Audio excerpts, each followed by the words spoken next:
Bienvenue et bon culte. Bonjour les amis, bonjour la famille, bonjour à tous. Bienvenue pour ce culte que nous allons vivre et partager une nouvelle fois ensemble ce dimanche matin. Alors il est de ma responsabilité de vous accueillir. Alors bienvenue d'abord aux enfants. Les enfants, est-ce que vous êtes là? Ouais, on est là. Les parents, les adultes, est-ce que vous êtes là? Ouais, on est là aussi, on est là, on est trop contents. Et les seniors, vous êtes là aussi, je veux vous entendre les seniors, vous êtes là? Ouais, les seniors, représente. Trop bien les amis. Ben écoutez, je suis trop content que vous soyez là. Ce matin, ma guitare et moi, on va vous guider dans un temps de louange d'abord pour démarrer ce culte. Et j'aimerais ce matin vous inviter à tourner les regards vers notre Dieu qui est digne de confiance. Voilà l'attribut que j'aimerais vous partager ce matin. C'est vrai que dans ces moments un peu de confusion, où nous sommes un peu troublés, où le monde perd ses repères, il est bon d'avoir un Dieu qui est digne de confiance et de lire sa parole qui nous rappelle que ses promesses sont véritables, que ses promesses sont infaillibles et on peut s'appuyer sur elles. Notre Dieu est digne de confiance, il est avec nous, auprès de nous tous les jours. Regardez plutôt ça.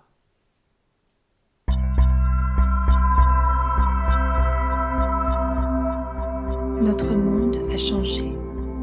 Nos vies ont changé. Tout ce que nous connaissions, tout ce à quoi nous nous sommes fiés, a été ébranlé.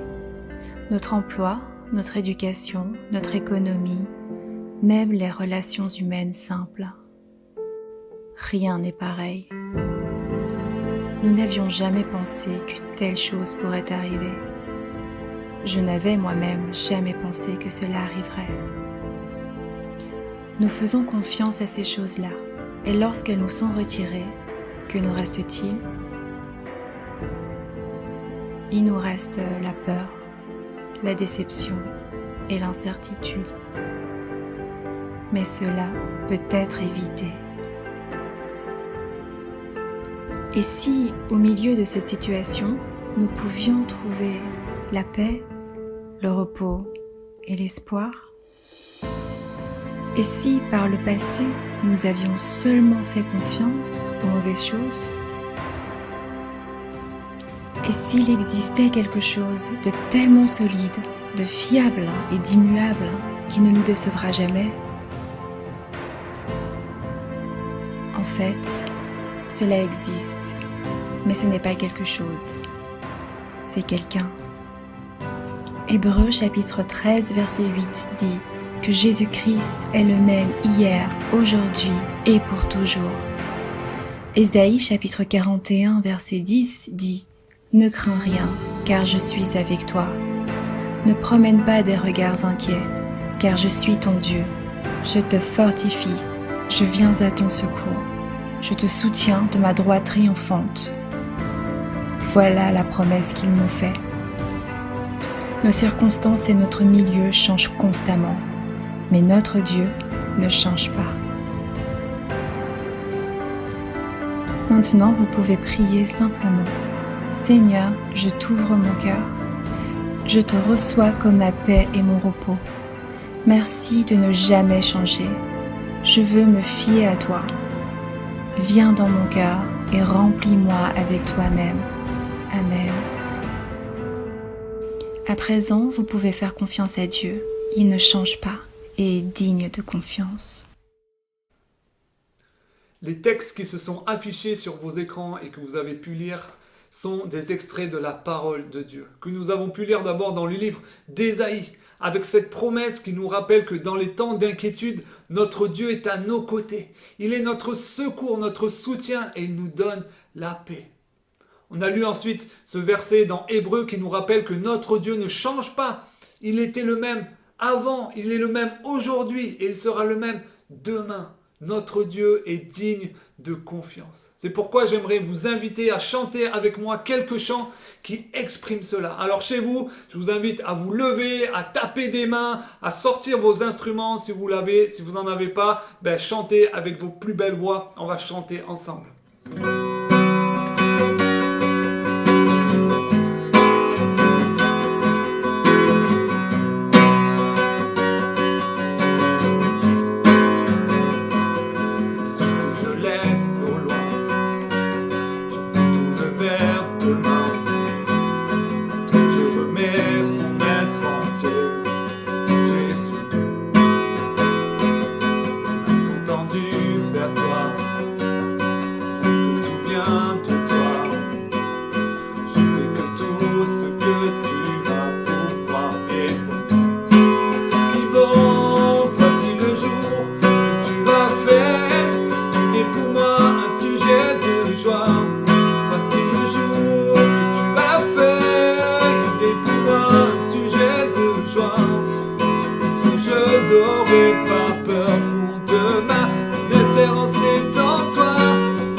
Merci Seigneur, parce que quand nous plaçons toutes nos craintes entre tes mains, toutes nos peurs, nos frayeurs, nos inquiétudes entre tes mains, nos craintes fuient. Elles s'enfuient Seigneur. Tu es présent auprès de nous. Tu es notre soutien Seigneur. Tu ne changes pas, tu es toujours là. Tu es le roc solide sur lequel nous pouvons nous appuyer. Merci Seigneur, parce que tu es constamment à nos côtés Seigneur. Amen.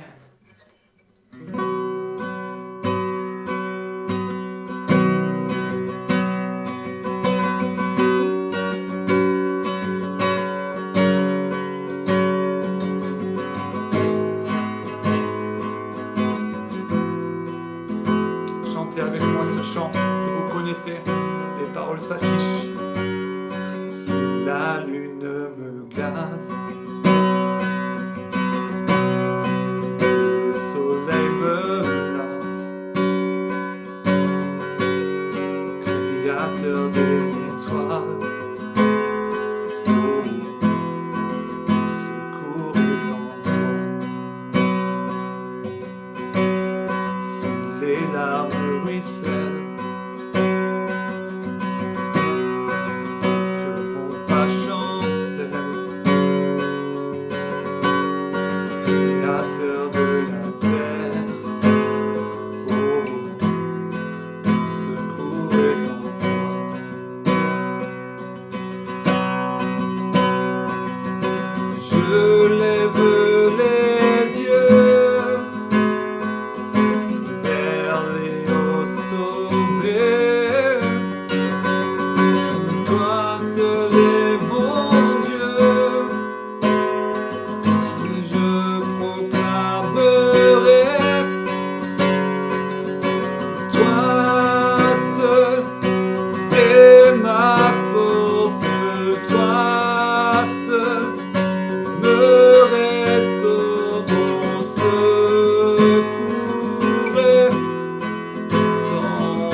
Créateur de la vie,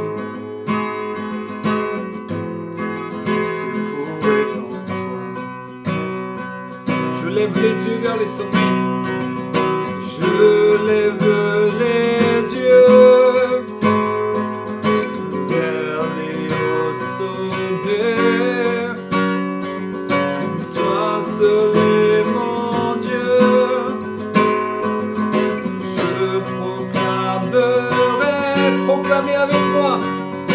Toi seul est ma force, toi seul me restaure mon secours est en toi.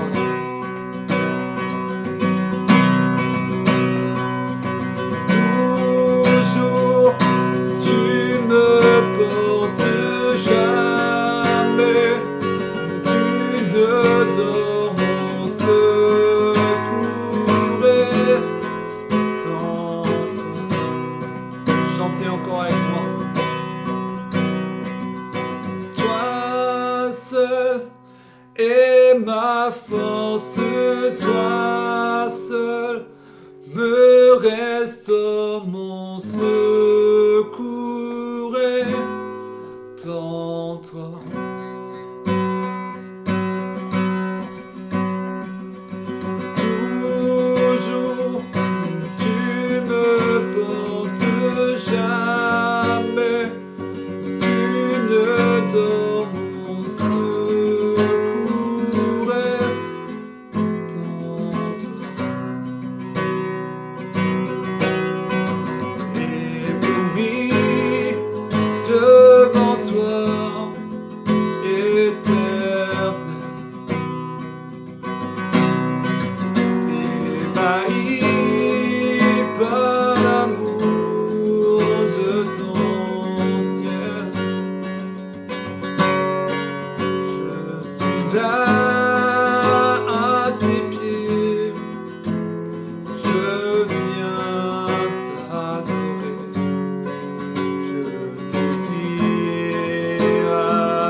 Seigneur, ce matin, nous sommes là, réunis, à tes pieds, Seigneur. Nous venons t'adorer, toi, ce Dieu qui ne change pas, qui est le même aujourd'hui, qui est le même qu'hier, qui sera le même demain, Seigneur. Nous venons t'adorer, toi, ce Dieu qui est digne de confiance, dont les promesses présentes dans ta parole sont infaillibles, Seigneur, sur lesquelles nous pouvons nous appuyer, Seigneur. Merci, Seigneur, d'être ce roc, ce rocher sur lequel nous pourrons nous appuyer chaque jour. Amen. Amen. Amen. Merci d'avoir pris ce temps de louange avec moi. Et maintenant, je vais laisser la place à l'équipe enfance qui a quelques activités à proposer pour nos super enfants. À tout à l'heure. Bonjour les enfants! Voilà maintenant 8 semaines que nous sommes confinés. Et je ne sais pas comment ça se passe pour vous, mais nous, ici, on n'a vraiment pas le temps de s'ennuyer. En tout cas, on est super contents de recevoir de vos nouvelles, des nouvelles de certains d'entre vous. Et pour ceux qui n'en ont pas encore donné, n'hésitez pas à contacter l'un de vos animateurs afin de donner des nouvelles et nous, on se fera un plaisir de se les partager. Oui, vraiment, ça nous a fait plaisir. Vous savez, la semaine dernière, toute l'église a médité sur le texte de Philippiens 2. Et vous allez voir, chez les enfants comme chez les animateurs, il y a du niveau. Regardez. Et action! N'avez-vous pas trouvé en Christ un réconfort, dans l'amour, un encouragement, par l'esprit, une communion entre vous? N'avez-vous pas de l'affection et de la bonté les uns pour les autres? Rendez donc ma joie complète. Tendez à vivre en accord les uns avec les autres. Et pour cela, ayez un même amour, Une même pensée et tendez au même but. Ne faites donc rien par esprit de rivalité ou par un vain désir de vous mettre en avant. au contraire par humilité. Considérez les autres comme plus importants que vous-même. Et que chacun regarde Non ses propres qualités, Mais celle des autres. tendez à vivre ainsi entre vous, car c'est ce qui convient quand on est unis à Jésus-Christ. Lui qui, dès l'origine, était de condition divine, ne chercha pas à profiter de l'égalité avec Dieu. Mais il s'est dépouillé lui-même et il a pris la condition de serviteur. Il se rendit simple aux hommes à tout point et tout en lui montrer Qu'il était bien un homme. qu'il savait lui-même en devenant obéissant jusqu'à subir la mort, oui la mort sur la croix. C'est pourquoi Dieu l'a élevé À la plus haute place et lui a donné le nom qui est au-dessus de tout nom. Philippiens 2, verset 1 à 9. Je sais pas pour vous, mais moi je trouve que ça fait chaud au cœur. C'est vraiment touchant de voir qu'on est en train de vivre cette réalité, que l'église, ce n'est pas le bâtiment. Et non, l'église c'est nous, chacun, des plus jeunes aux plus âgés. Et c'est vraiment Dieu qui nous unit. Oui, je suis d'accord. Et regardez les enfants, une partie de notre semaine à nous.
Bon, vous vous en doutez, c'était juste une petite partie de notre semaine. Mais en tout cas, je ne sais pas pour vous, mais moi je suis impressionnée. Franchement, André, t'es sportif, hein? On ne peut pas en dire autant d'elle. D'ailleurs, je ne t'ai pas trop vu t'y mettre. Tout de suite les grands mots. Moi je suis sûre que les enfants ont remarqué que j'ai lu un livre, une fable plus précisément, de La Fontaine, où il y a un lièvre et une tortue qui font la course. Et ça compte clairement. C'est du sport, hein. Non, plus sérieusement. Moi, je suis admirative de ton acharnement et de ta persévérance dans le sport. Tu sais, vous savez les enfants, ce n'est vraiment pas facile de s'y remettre. Il y a quelques mois, j'ai eu un accident au genou. Et il faut s'entraîner régulièrement. Ça demande beaucoup d'efforts, de la concentration, mais surtout, il ne faut pas se décourager quand on n'y arrive pas. C'est marrant que tu parles de ça parce qu'en fait, le passage qu'on va étudier aujourd'hui, c'est un passage dans lequel Paul compare la vie chrétienne à une course. Ah oui, je vois. Courir pour arriver le premier. Pas tout à fait. En fait, l'aspect sportif qui est comparé à la vie chrétienne, c'est plutôt le côté entraînement, tu vois. Parce que, écoutez bien les enfants, en fait, pour bien réussir un sport, il faut faire de gros efforts, il faut être concentré, il faut être persévérant. Et bien c'est pareil en fait dans la vie chrétienne. Et la petite différence, c'est que là, on sait déjà qu'on est victorieux, puisque si on a décidé de suivre Jésus, on sait déjà qu'on a la vie éternelle. Mais on doit quand même s'entraîner. Je comprends mieux en fait cette idée de course. L'idée en fait c'est de placer sa confiance en Dieu, de lui faire entièrement confiance et d'avancer avec lui avec sincérité tout en étant vrai, malgré les difficultés. Mais t'as super bien résumé André, merci. Et franchement, vous savez, c'est le travail de toute une vie. Dans la Bible, dans Acte 20, verset 24, Paul parle et dit « Ma vie m'importe peu, je ne lui accorde aucun prix. Mon but, c'est d'aller jusqu'au bout de ma course et d'accomplir pleinement le service que le Seigneur m'a confié, c'est-à-dire de proclamer l'Évangile, ce message de la grâce de Dieu. » Et là, justement, Paul, il nous rappelle qu'on ne doit pas oublier le but. On ne doit pas oublier le but de notre course, c'est-à-dire le but de notre vie chrétienne, qui est d'annoncer autour de nous Jésus, c'est-à-dire parler de lui autour de nous. Et dans un autre livre de la Bible, dans 2 Timothée 4, verset 7, c'est toujours Paul qui parle et il est à la fin de sa vie. Et il dit, j'ai combattu le bon combat, j'ai achevé ma course, j'ai gardé la foi. Et moi, ma prière aujourd'hui pour vous, c'est que chacun puisse dire ça à la fin de sa vie. Cette image de la course est beaucoup plus claire pour moi maintenant. Je vous encourage les enfants à aller regarder les superbes activités que notre équipe vous a préparées. À bientôt!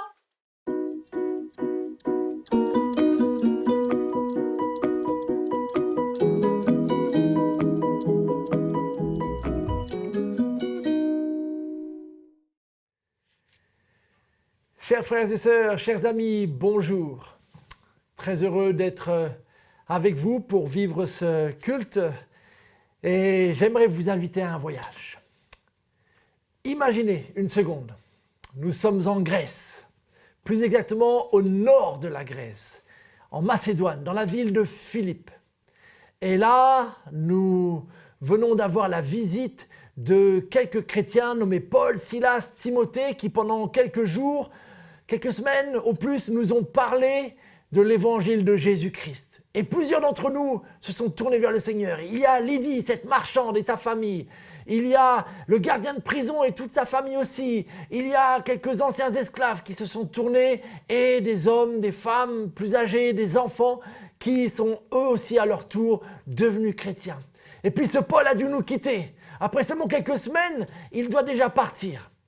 Mais comme les liens sont forts entre nous, nous avons appris qu'il se trouve en prison à Rome et nous lui avons envoyé l'un des nôtres, Épaphrodite. Et donc Épaphrodite, chargé de nos salutations, nous lui avons aussi donné un peu de dons pour pouvoir aider Paul dans son ministère. Et donc Épaphrodite est parti à Rome encourager Paul et le saluer de notre part. Et voilà que Épaphrodite vient de revenir. On avait entendu qu'il était malade, mais il revient à Philippe. Et il ne revient pas les mains vides, il revient avec une lettre de Paul, notre cher père spirituel. Et donc toute la communauté se réunit un soir pour enfin entendre les nouvelles de la main de Paul, qu'Épaphrodite probablement va nous lire. Et Épaphrodite nous écrit cette lettre. Et là, nous lisons les paroles de Paul qui dit qu'il prie pour nous et qu'il le fait avec joie tous les jours. Oh, ça fait du bien au cœur. Et puis il nous invite à progresser dans notre foi. C'est vrai, des fois il y a des combats, mais il a raison. Et il nous dit que lui-même, là où il est, l'évangile progresse. Ça aussi, ça nous fait chaud au cœur. Et puis il nous rappelle des vérités importantes, notamment les relations les uns avec les autres. Et c'est vrai, on a des caractères différents. C'est pas toujours facile de s'aider, de considérer les autres plus importants. Mais Paul a raison. On a trouvé dans le Christ un réconfort et on doit agir avec plus d'amour les uns envers les autres, plus d'humilité. Et Paul nous rappelle l'exemple parfait. Jésus-Christ, ce modèle, lui qui est descendu jusqu'à nous, qui s'est abaissé, qui s'est donné, qui est mort, mais que Dieu a élevé. Et maintenant, nous aussi, à Philippe, nous louons son nom, nous chantons sa gloire. Et là, dans cette lettre, tout d'un coup, Paul prend un ton plus personnel. On sent qu'il va nous livrer quelque chose qui lui tient profondément sur le cœur. En fait, Paul va tout simplement nous partager quel est le but de sa vie. Quelle est sa priorité essentielle. Et nous sommes pour nous, frères et sœurs, au chapitre 3 de cette lettre, découpée maintenant en chapitres pour nous, pour simplifier sa lecture. Et je vous lis les versets 8 à 15. Oui, je considère toutes choses comme une perte à cause de ce bien suprême, la connaissance de Jésus-Christ mon Seigneur. À cause de lui, j'ai accepté de perdre tout cela. Oui, je le considère comme bon à être mis au rebut afin de gagner Christ. Mon désir est d'être trouvé en lui. C'est ainsi que je pourrai connaître Christ, c'est-à-dire expérimenter la puissance de sa résurrection et avoir part à ses souffrances en devenant semblable à lui jusque dans sa mort, afin de parvenir, quoi qu'il arrive, à la résurrection. Oh non, certes, je ne suis pas encore parvenu au but, je n'ai pas atteint la perfection, mais je continue à courir pour tâcher de saisir le prix, car Jésus-Christ s'est saisi de moi. Non, frères et sœurs, pour moi, je n'estime pas avoir saisi le prix, mais je fais une seule chose. Oubliant ce qui est derrière moi et tendant de toute mon énergie vers ce qui est devant moi, je poursuis ma course vers le but pour remporter le prix attaché à l'appel que Dieu nous a adressé, du haut du ciel, dans l'union avec Jésus-Christ. Nous tous qui sommes spirituellement adultes, c'est cette pensée qui doit nous diriger. Quand on lit ces quelques versets de Paul, il n'est pas très difficile d'imaginer quelle est la priorité, le but de cet homme. Chaque verset, chaque phrase, chaque mot presque pointe vers une et une seule personne, Jésus-Christ.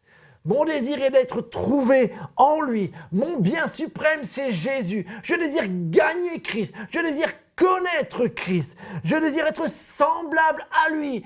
Jésus-Christ s'est saisi de moi. Je pense que quiconque passait quelques minutes en la présence de Paul ne mettait pas longtemps avant de saisir qui était le plus important dans la vie de cet homme. Je vous avoue que lorsque j'étais ado et que j'ai découvert ces lettres de Paul, elles ont vraiment résonné en moi parce que j'avais un tempérament assez passionné moi aussi. Lorsque j'avais une dizaine d'années, quiconque me connaissait savait très bien que ma passion était le football. Il n'y avait pas un jour où je n'étais pas en train d'en parler et que mon joueur préféré était Michel Platini. Quelques années plus tard, j'ai dû avoir une nouvelle passion. Michel Platini est parti à la retraite. Et là, pour tous mes copains du collège, ils savaient très bien que j'étais convaincu que le meilleur guitariste au monde n'était autre que Eric Clapton. Et tout copain au collège comme au lycée qui aurait osé prétendre qu'un autre guitariste était meilleur qu'Eric Clapton aurait eu le droit, de ma part, à un savon musical, jusqu'à ce qu'il confesse son hérésie et avoue de ses mots que seul Eric Clapton est le guitariste le meilleur au monde. Ça vous donne une petite idée du type d'adolescent que j'ai pu être et vous pouvez remercier Dieu de ne pas m'avoir connu à cette époque. Mais vous comprenez un peu pourquoi ce langage passionné de l'apôtre Paul m'interpelle. Voilà un homme qui est réellement déterminé dans sa passion. Voilà un homme qui est vraiment fixé sur un but et sur un seul. Un homme dont la passion est sans compromis. Dans les versets précédents que je ne vous ai pas lus, Paul résume son passé et il rappelle notamment tout son palmarès religieux. On pourrait dire aujourd'hui que Paul avait sur un plan religieux accompli un parcours sans faute. D'un point de vue de la religion juive, il excellait en tout. C'était la mention félicitations. Et il termine cette résumé, ce rappel de sa vie passée en disant que face aux exigences de la loi, j'étais sans reproche, nous dit Paul. Vous imaginez? Quel zèle, quelle rigueur dans sa foi pour pouvoir être arrivé à l'âge adulte avec une telle attitude, une telle obéissance à tous les commandements. Et pourtant, malgré ce sommet atteint d'un point de vue religieux par Paul, cette excellence religieuse, nous savons que suite à sa rencontre avec Jésus sur le chemin de Damas, Paul va changer complètement. Paul va réaliser qu'il s'est trompé de course, qu'il n'a pas poursuivi le bon but. Il va réaliser que rien n'est comparable à Jésus-Christ. Et que si rien n'est comparable à lui, alors c'est somme toute logique que de considérer tout ce qu'il a poursuivi jusqu'à maintenant comme finalement inutile, comme secondaire, comme futile. Et il le dit, toutes ces choses maintenant, je les considère comme être bonnes à être mises au rebut. Qu'est-ce qui se passe là, dans la vie de cet homme? Est-ce que Paul, en rencontrant Jésus, est simplement un adolescent comme je l'ai été, un peu passionné, qui vient juste de bifurquer et changer de passion, et qui s'est trouvé un nouvel objectif à poursuivre? Non.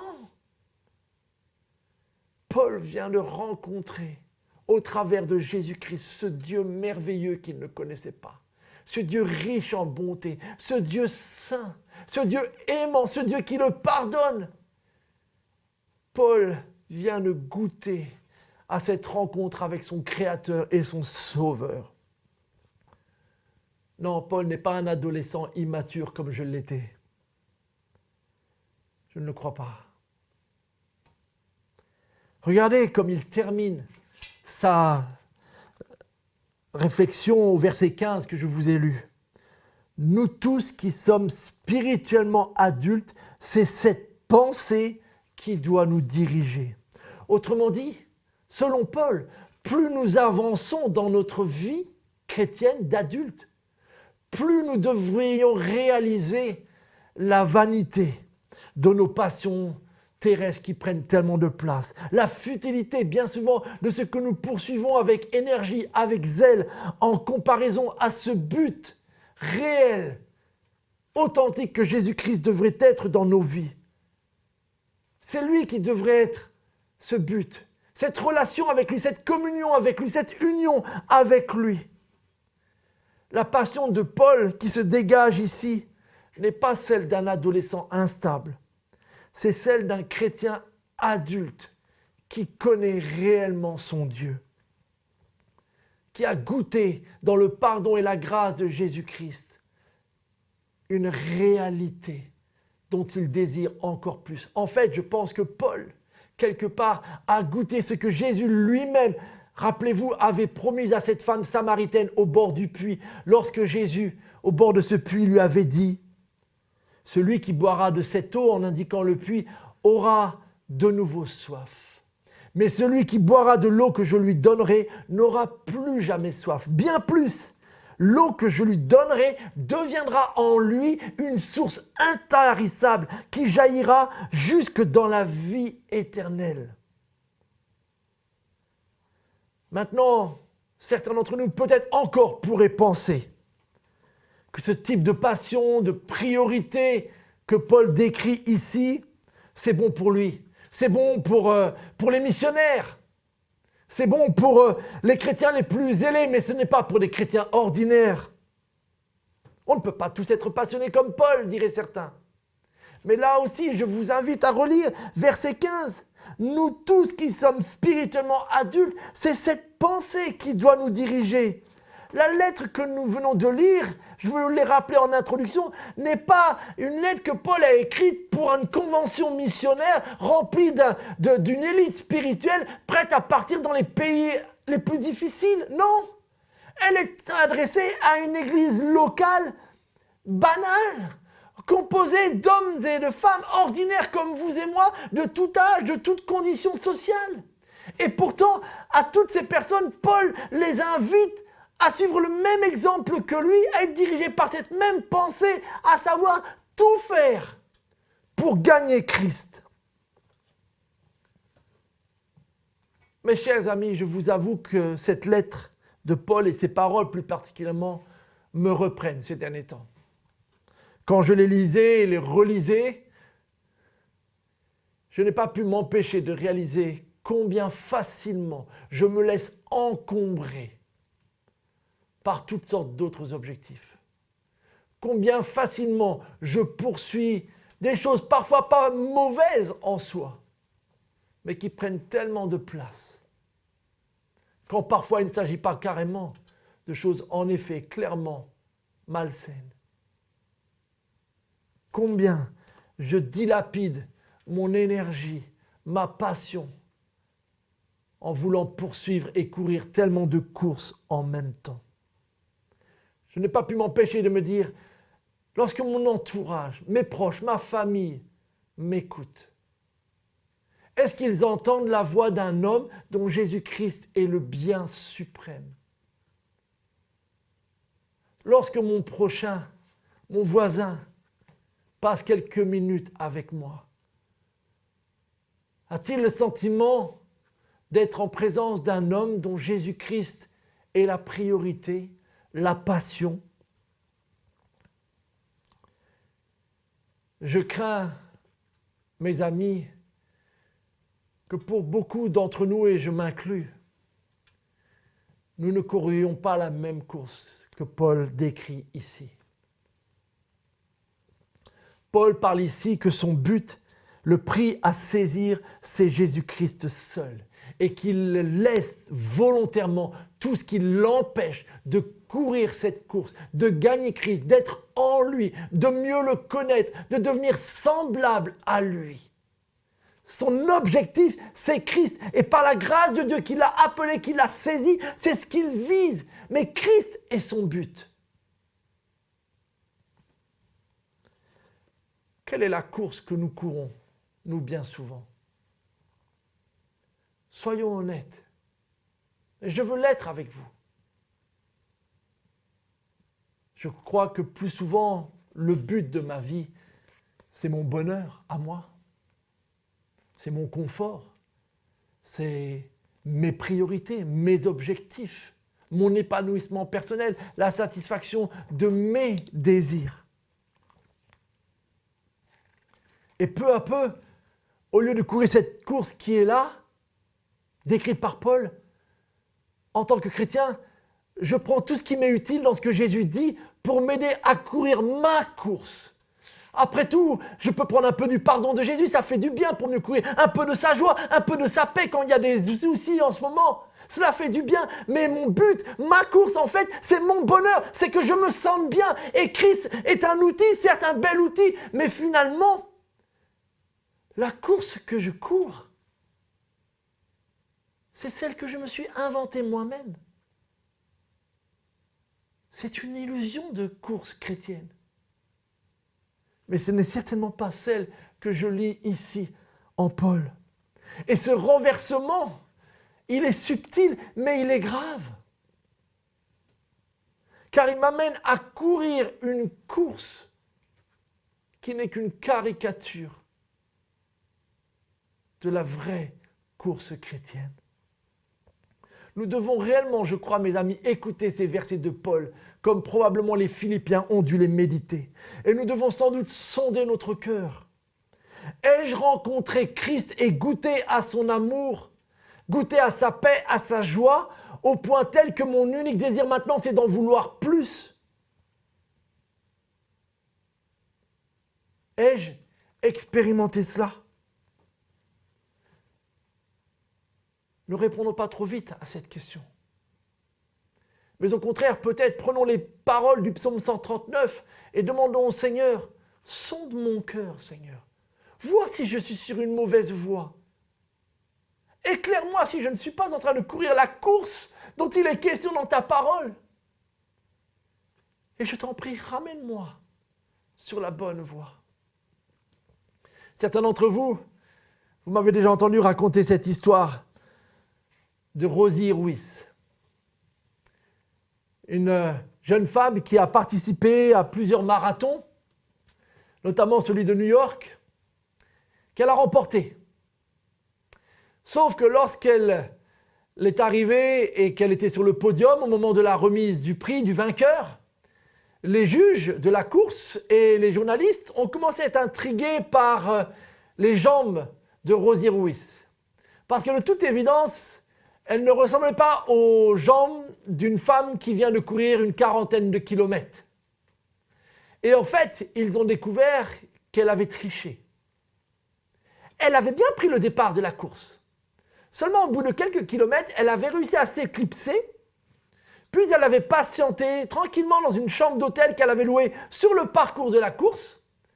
Elle avait en temps voulu pris une douche de façon à simuler la transpiration et elle avait réussi à rejoindre le cortège et finalement à reprendre la course du marathon sans que personne ne le voie, avec une seule erreur. Elle est rentrée dans la course devant les premiers. Et du coup, elle a terminé première de ce marathon en pulvérisant un record. Elle avait pris le départ. Elle avait bien franchi une ligne d'arrivée. Mais elle a été disqualifiée parce qu'en fait, elle n'avait pas couru la course. Cette histoire, triste d'une certaine manière, doit en fait nous encourager, mes amis. Car je préfère réaliser au milieu de ma course que je cours par erreur dans la mauvaise direction vers le mauvais but et en prendre conscience le plus tôt possible afin de rediriger au contraire ma course vers le bon objectif, vers le bon prix. Vous le savez, l'apôtre Paul et Jésus encore plus nous ont maintes fois mis en garde contre le danger de courir une fausse course, de courir une mauvaise course et finalement d'être totalement dépourvus quand nous réaliserons qu'au lieu de franchir la ligne d'arrivée en vainqueur, nous la franchissons en fait en hypocrite et nous serons disqualifiés.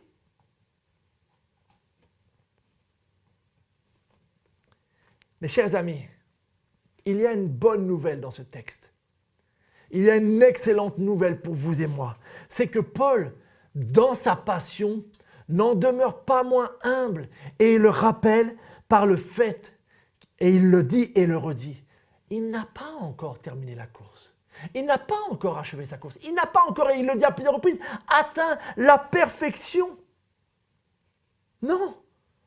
Paul est un disciple comme les chrétiens de la ville de Philippe et comme vous et moi aujourd'hui. Il ne se sentait pas arrivé, il ne s'estimait pas au-dessus des autres. Il le sait, il doit encore courir. Mais il nous partage le secret de cette course et c'est ce sur quoi je voudrais terminer. De manière très simple, il nous rappelle comment toute personne qui veut courir un petit peu doit agir. Il ne fait qu'une seule chose, c'est sa stratégie. Il nous l'a décrit au verset 13 et 14. Je fais une seule chose. Mes frères et sœurs, nos vies ont besoin de clarté. Il nous faut clarifier nos projets, nos objectifs. Une des choses que j'ai appréciées du confinement et que je sais que beaucoup d'entre vous m'ont partagé aussi, c'est que le fait de un peu moins courir, surtout en région parisienne, nous a permis de nous recentrer sur l'essentiel. C'est une expression que j'ai entendue à maintes et maintes reprises. Il serait dommage, maintenant que le déconfinement va commencer, que nous cessions de perdre de vue cet essentiel et que nous nous remettions aussitôt dès demain 11 mai à courir dans toutes les directions vers tous les objectifs possibles qui vont s'imposer à nous. Non, faites une seule chose et faites-le bien. Poursuivez Jésus-Christ. Courez cette course. Et Paul est encore plus précis. Pour courir et pour faire une seule chose, il nous dit qu'il oublie ce qui est derrière lui. Ça, c'est une bonne nouvelle. Oubliant ce qui est derrière moi. Paul savait très bien ce qu'il avait accompli dans une période religieuse de sa vie, et notamment son fanatisme et sa persécution de l'Église. Mais sans nier son passé, Paul n'était pas prisonnier de cette période-là de sa vie. Il ne ressassait pas sans cesse le fait que oui, il était là lorsqu'il y a eu le martyre d'Étienne. Il ne ressassait pas sans cesse que oui, il allait à Damas pour persécuter les chrétiens. Il le savait. Mais il n'a pas laissé cela conditionner sa course. Il a oublié ce qui était derrière lui. Il a oublié aussi ses mérites, tout ce en quoi il aurait pu s'enorgueillir. Et il nous faut faire les mêmes choses, mes amis. Inutile de ressasser vos erreurs, vos fautes passées. Confessez-les une fois pour toutes à votre Seigneur et oubliez ce qui est derrière vous. S'il y a quoi que ce soit qui a été source d'orgueil, oubliez cela. Laissez-le derrière vous, toutes vos sécurités et nos fausses sécurités en fait. Laissez derrière vous. Et ne placez votre sécurité que en Jésus-Christ et sa justice parfaite. Puis, comme le dit Paul, tendez toute votre énergie devant vous. Là, Paul est on ne peut plus intentionnel et déterminé. Tendre toute notre énergie, voici comment je le comprends personnellement. Ça veut dire que toute ma personne, tout ce que je suis, doit poursuivre un seul et même but. Si mes pensées poursuivent un but et que mon corps en poursuit un autre, je ne pourrai pas tendre de toute mon énergie vers ce qui est devant moi. Non, mes pensées, ce à quoi je réfléchis et médite, doivent être fixés sur Jésus-Christ. Mon cœur, tout ce que j'affectionne, que j'aime, que je désire, doit être centré sur Jésus-Christ. Mon corps, tout ce que j'accomplis avec les membres de mon corps, ma force physique, doit être au service de Jésus-Christ. Soyez intentionnels si vous voulez poursuivre Jésus-Christ. Et Paul dit, je poursuis le prix à saisir. Paul fait quelque chose d'étrange lorsqu'il évoque cette phrase « je poursuis ma course vers le but ». Car le verbe qu'il utilise en grec est exactement le même verbe qu'il utilise lorsqu'il rappelle qu'il a persécuté les chrétiens. Poursuivre, c'est persécuter un but. Et lorsque Paul persécutait les chrétiens, vous le savez, il était déterminé. S'il fallait entreprendre un voyage jusque dans une ville au loin pour persécuter, pour poursuivre ces chrétiens, il le faisait. Mais désormais, ce qu'il persécute, ce qu'il poursuit, c'est Christ. Que dans tout ce que nous faisons, que dans tout ce que nous disions, quelque part, ce que nous poursuivions, ce que nous persécutons, puisse ressortir, à savoir la personne, la ressemblance à Jésus-Christ. Je termine. Comment peut-on vivre cela dans le quotidien dès demain lundi? Très simplement. Dès votre réveil, tournez votre cœur vers le Seigneur. Dès que vous ouvrirez les yeux, élevez une louange. Bénissez Dieu qu'il vous donne un nouveau jour, qu'il vous ait permis de traverser ce confinement et qu'une nouvelle journée vous est offerte par sa grâce. Prenez du temps. Faites le plein de vitamines, pas simplement uniquement par des vidéos, mais aussi par la méditation de la parole. Prenez un temps pour placer votre journée devant le Seigneur. Les rencontres qui vous attendent, les déplacements que vous aurez à faire, les tâches à accomplir. Puis dans votre travail, poursuivez Jésus-Christ. Que chaque personne, chaque collègue avec qui vous allez échanger, que vous allez rencontrer, regardez-les avec le regard de Jésus-Christ. Traitez-les comme si elles étaient la personne de Jésus-Christ, c'est-à-dire avec amour, avec amabilité, avec douceur. Soyez remplis de l'Esprit de Christ. Aidez même ceux qui peuvent vous être désagréables. Pardonnez ceux qui ont pu vous blesser dans le passé. Poursuivez Christ. Alternez prière et reconnaissance tout au long de votre journée. Paul nous dit qu'il priait sans cesse. Faites de même, en tout lieu. Élevez, poursuivez, gardez les yeux de votre cœur fixés sur la personne de Jésus-Christ. Faites de même dans votre foyer. Aimez les membres de votre famille. Aimez-les de l'amour de Jésus-Christ. dans vos activités secondaires, dans vos loisirs. Faites-les comme Christ pratiquerait un loisir, avec modération. Un peu de divertissement peut certainement faire du bien, mais beaucoup de divertissement nous éloigne de la course. Soyez équilibrés. Et le soir, plutôt que de terminer jusqu'à pas d'heure avec des séries, passez un temps dans la reconnaissance pour cette journée. Revisitez votre course. Voyez à quel moment peut-être vous avez vécu de bons moments et peut-être quand est-ce que vous avez été tenté de vous égarer. Saisissez la grâce de Dieu. Mais apprenez à courir votre journée en ayant pour but Jésus-Christ. Mes chers amis, si Paul a dit cela aux chrétiens de Philippe, c'est que c'était possible. Je ne sais pas comment ils ont réagi lorsque Épaphrodite leur a lu cette partie de la lettre. Mais je sais comment moi je réagis. Quand je lis cela, une chose en moi brûle et me dit, je veux cela. Je veux connaître cela. Je veux tendre vers cela. Et comme vous, demain, avec ce déconfinement, une nouvelle étape commence. Et je ne veux faire qu'une seule chose.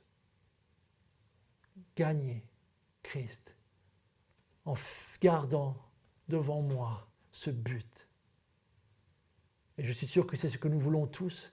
Et alors nous pouvons nous y encourager mutuellement les uns les autres. Et si nous tombons, relevons-nous mutuellement et reprenons la course, mes amis. Plusieurs d'entre nous avons vu même ensemble, lorsque nous étions allés au cinéma, voir le film sur l'apôtre Paul. Nous savons comment a fini cette course terrestre pour lui.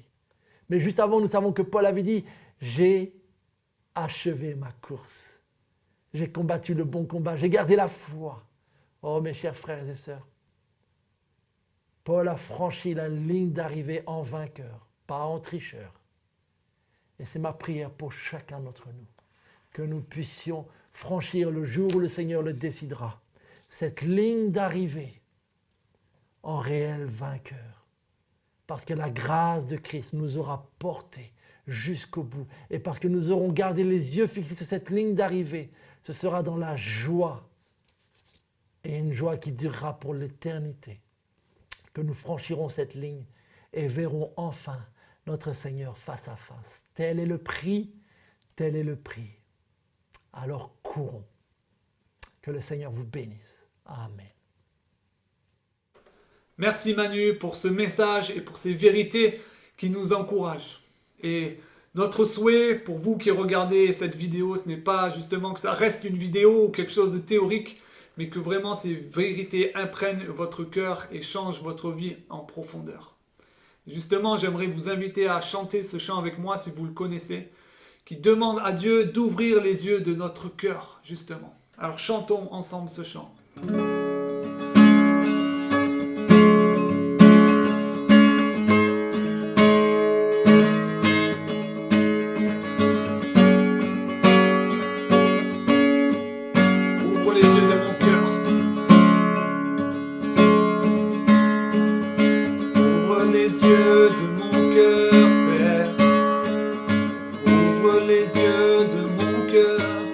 Je désire te voir.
Ouvre les yeux de nos cœurs, Père.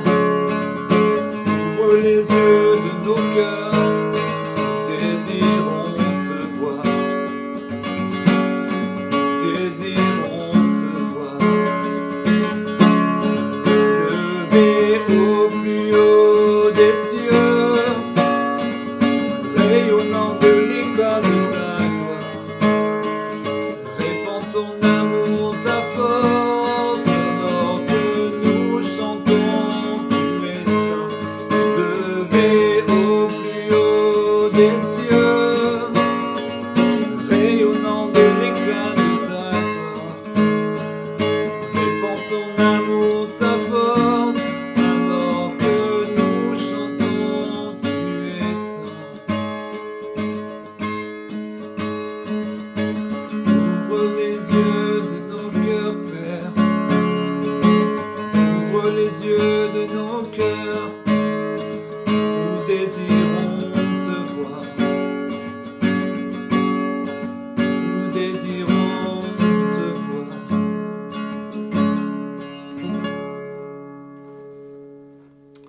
Amen. Amen. Merci d'avoir chanté avec moi ce dernier chant. Et maintenant, ne quittez pas, je laisse la place à Mickey pour les annonces. Eh bien, merci Mickey pour ce formidable temps de louange. Quel musicien! Wow! Mais surtout, quelle voix! Je suis assez impressionné, je dois dire. Quelle voix, quelle voix! Bon, trêve de plaisanterie, voici quelques annonces pour vous. Vous n'êtes pas sans savoir que demain va marquer le début du déconfinement pour tout notre pays. Donc petit à petit, peut-être vous allez reprendre de travail, peut-être certains d'entre vous, les enfants, vous allez retourner à l'école. Et pour notre église, vous vous posez peut-être la question, comment est-ce que va se passer le déconfinement? Eh bien, sachez que pour l'instant, nous n'avons pas d'informations officielles qui nous viennent de la part de la préfecture et du CNEF. Du coup, on va encore vivre quelques cultes en vidéo, encore pendant quelques semaines, et on vous tiendra informé évidemment par le biais de nos newsletters. J'en profite pour vous rappeler que si vous n'êtes pas encore inscrit à nos newsletters, vous pouvez entrer votre adresse en allant sur notre site internet tout en bas et rentrer votre adresse email dans la barre et vous serez automatiquement ajouté à nos mailing lists. Et puis, comme d'habitude, vous le savez maintenant, abonnez-vous à notre chaîne YouTube en allant sur notre site internet, cliquant ici et en vous abonnant. Comme ça, vous pourrez recevoir toutes les vidéos de notre église, les vitamines tous les matins et aussi revoir les cultes des semaines passées. Voilà les amis, je vous kiffe trop fort et j'espère qu'on va se revoir très bientôt pour se faire un gros hug comme ça. À très bientôt, ciao ciao.